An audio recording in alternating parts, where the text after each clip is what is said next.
ตอนนี้ได้มีการเปิดเผยจากสื่อดังอาเซียนสกายไลน์ค่ะว่าเรือขุดคลองฟูนันเตโช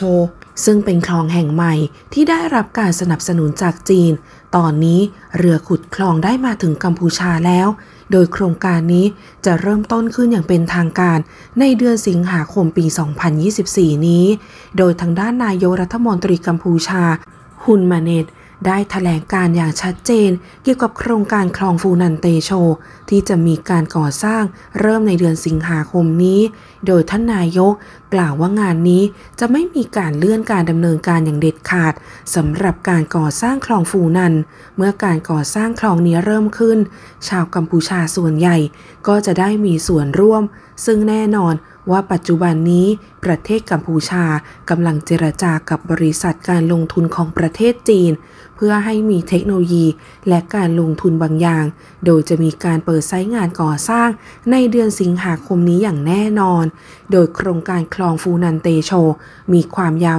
180กิโลเมตรโดยคลองนี้จะมีความกว้าง100เมตรมีความลึก 5.4 เมตรสามารถรองรับเรือและเรือที่มีน้ำหนักสินค้าได้ถึง 3,000 ตันโครงการสร้างเขื่อนทางน้ำถึง 3 แห่งมีสะพาน11สะพานมีทางเท้ายาว208กิโลเมตรโดยมีการให้ความช่วยเหลือและโครงการพื้นฐานในการทำทางข้ามแม่น้ำซึ่งโครงการก่อสร้างจะเป็นโครงการทางน้ำแห่งใหม่คาดว่าจะใช้งบประมาณสำหรับโครงการนี้ 1.7 พันล้านดอลลาร์สหรัฐและใช้ระยะเวลาในการก่อสร้างประมาณ 4 ปี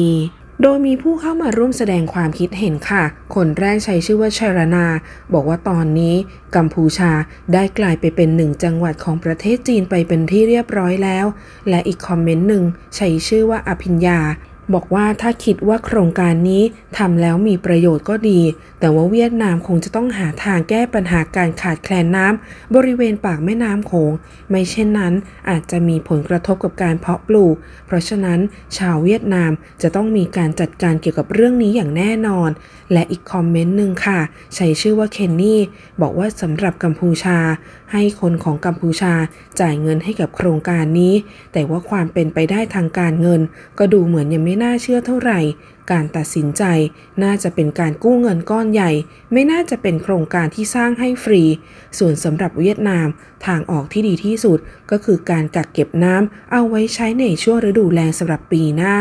และอีกคอมเมนต์หนึ่งค่ะใช้ชื่อว่าซูมาเขียนเป็นภาษาอังกฤษว่าปกติแล้วตามโครงการคลองฟูนันเตโช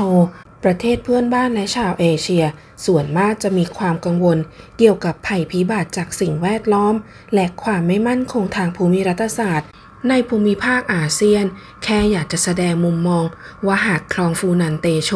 จะช่วยปรับปรุงและพัฒนาเศรษฐกิจของประเทศกัมพูชานอกจากนี้ยังเป็นการพัฒนาสัมพันธ์ที่เป็นพันธมิตรกับประเทศจีนอาจจะช่วยสามารถรักษาความมั่นคงในภูมิภาคได้ด้วยเพราะฉะนั้นไม่มีอะไรที่จะต้องกังวลและอีกคอมเมนต์หนึ่งค่ะเขียนเป็นภาษาอังกฤษใช้ชื่อว่าโซแคฟบอกว่ามีบางคนสื่อวิเคราะห์ว่าน้ำเค็มจากทะเลจะไหลย้อนเข้าไปทางเวียดนามเพราะฉะนั้นอาจจะเกิดผลกระทบต่างๆตามมาอย่างมากมายนอกจากนี้ยังมีผลเกี่ยวกับขยะจำนวนมากที่จะไหลมาตามกระแสน้ำซึ่งตามทิศทางของน้ำทะเลและกระแสน้ำแล้วประเทศที่จะได้รับผลกระทบก็คือประเทศเวียดนามและประเทศไทยและอีกคอมเมนต์หนึ่งค่ะใช้ชื่อว่าคูเรียนเขียนเป็นภาษาอังกฤษว่านี่อาจจะเป็นจุดเริ่มต้นของการดำเนินการในหน้านามของเอเชียจากจีนแผ่นดินใหญ่โดยก่อนหน้านี้นะคะได้มีสื่อมาวิเคราะห์ว่าการที่จีนให้ทุนกัมพูชาในการขุดคลองฟูนันเตโชซึ่งจะมีการผันน้ำจากแม่น้ำโขงทำให้เวียดนามนั้นอาจจะได้รับผลกระทบซึ่งอาจจะมีผลเกี่ยวกับความมั่นคงทางน้ำนอกจากนี้ก็ยังมีประเด็นจากนักวิจัยและองค์กรสิ่งแวดล้อมเช่นไบรอัน ไนเลอร์ผู้อำนวยการโครงการในเอเชียตะวันออกเฉียงใต้แห่ง Stimson Center ที่ได้ออกมาแสดงความคิดเห็นว่าโครงการขุดคลองฟูนันเตโชอาจจะเป็นการตอกตะปูปิดตายสามเหลี่ยมปากแม่น้ำโขงเพราะว่าอาจจะส่งผลกระทบต่อระบบนิเวศรวมถึงชีวิตของเกษตรกรในเขตนั้นเนื่องจากการขุดคลองอาจจะมีผลต่อระบบการไหลเวียนที่ซับซ้อนของแม่น้ำโขงซึ่งมีการเปลี่ยนแปลงได้ และอาจจะทำให้ความหลากหลายทางชีวภาพลดน้อยลงหรืออาจจะถึงขั้นเลวร้ายที่สุดซึ่งนั่นจะทำให้ระดับน้ำในแม่น้ำโขงมีไม่มากเท่าที่ควรจนอาจจะไม่สามารถนำพาความอุดมสมบูรณ์ไปสู่ชุมชนริมน้ำได้อีกต่อไปซึ่งในปัจจุบันนี้บริเวณพื้นที่ดังกล่าวเป็นพื้นที่ที่เปราะบางอยู่แล้วหลังจากมีการก่อสร้างเขื่อนเป็นจำนวนมากในสปป.ลาวและจีนซึ่งนี่เป็นอีกเหตุผลที่ทำให้เวียดนามกังวลว่าพื้นที่ในประเทศอาจจะมีความเสี่ยงเพิ่มสูงขึ้นและทำให้เวียดนามมีความกังวลว่าพื้นที่ในประเทศจะมีความเสี่ยงหลังจากขุดคลองฟูนันเตโชเรียบร้อยแล้วถึงอย่างไรก็ตามก็มีนักการเมืองและผู้คนในแวดวงการเมืองของกัมพูชาหลายคนมองว่าความกังวลของเวียดนามเป็นเพียงความกังวลที่สร้างขึ้นอย่างเสแสร้งโดยมีนัยสำคัญทางภูมิรัฐศาสตร์ซึ่งมองว่าเวียดนามไม่พอใจที่กัมพูชาพยายามจะผลักดันโครงการนี้ให้เกิดขึ้นเนื่องจากมีความเกรงกลัวว่าจะสูญเสียอิทธิพลเหนือลุ่มน้ำโขงรวมถึงมีความกังวลว่าประเทศจีนอาจจะใช้คลองฟูนันเตโชในการแทรกแซงกิจการทางการเมืองรวมถึงการแสดงอำนาจในภูมิภาคอาเซียนนอกจากนี้การขุดคลองฟูนันเตโชจะช่วยให้การขนส่งสินค้าระหว่างกรุงพนมเปญและสีหนุวิลนั้นเป็นไปได้จริงซึ่งนั่นจะส่งผลให้ประเทศกัมพูชาไม่ต้องพึ่งพิงท่าเรือของเวียดนามในการส่งออกหรือนำเข้าสินค้าอีกต่อไปโดยนั่นเป็นเหตุผลที่ทำให้เวียดนามจะต้องสูญเสียผลประโยชน์และอิทธิพลทางเศรษฐกิจอย่างมหาศาลรวมถึงมีนักการเมืองกัมพูชามองว่าเหตุผลหลักเรื่องความกังวลของเวียดนามมากที่สุดอาจจะไม่ใช่ประเด็นเรื่องสิ่งแวดล้อมก็เป็นได้โดยฟูนันเตโชนั้นเป็นอภิมหาโปรเจกต์ของฮุนมาเน็ตซึ่งเป็นการพบกันอย่างเป็นทางการของฮุนมาเน็ตนายกรัฐมนตรีกัมพูชากับฝัมมินจินนายกรัฐมนตรีของเวียดนามที่ได้จัดขึ้นเมื่อวันที่ 11 ธันวาคมปีที่ผ่านมาซึ่งทั้งสองฝ่ายได้อภิปรายประเด็นต่างๆไม่ว่าจะเป็นกิจการชายแดนรวมถึงการศึกษา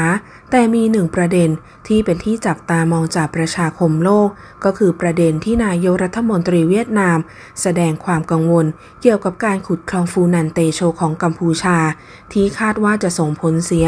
ต่อระบบนิเวศของแม่น้ำโขงและส่งผลกระทบต่อการไหลเวียนของแม่น้ำที่ไหลจากประเทศกัมพูชาไปสู่เวียดนามโดยอย่างไรก็ตามฮุนมาเน็ตได้แสดงความมั่นใจว่าจากการศึกษาเบื้องต้นโครงการนี้จะไม่มีผลกระทบต่อแม่น้ำโขงซึ่งเป็นเส้นเลือดใหญ่ที่หล่อเลี้ยงภูมิภาคอาเซียนอย่างแน่นอนซึ่งโครงการนี้จะทำให้เมืองหลวงอย่างกรุงพนมเปญมีเส้นทางการขนส่งทางน้ำที่สามารถเชื่อมต่อโดยตรงกับท่าเรือน้ำลึกเพียงแห่งเดียวของประเทศกัมพูชาที่สีหนุวิลโดยมีงบลงทุนสนับสนุนจากจีนกว่า 1.7 พันล้านดอลลาร์ซึ่งเป็นคลองเทียมที่มีความยาวกว่า180กิโลเมตรกว้าง100เมตรเชื่อมต่อพื้นที่ชายฝั่งทะเลทางด้านตะวันตกเฉียงใต้แถบอ่าวไทยในจังหวัดแกบของกัมพูชาเชื่อมเข้ากับแม่น้ำโขงโดยโครงการขุดคลองฟูนันเตโชนี้ถือว่าเป็นโครงการแลนด์บริดจ์กัมพูชาจากแม่โขงสู่อ่าวไทย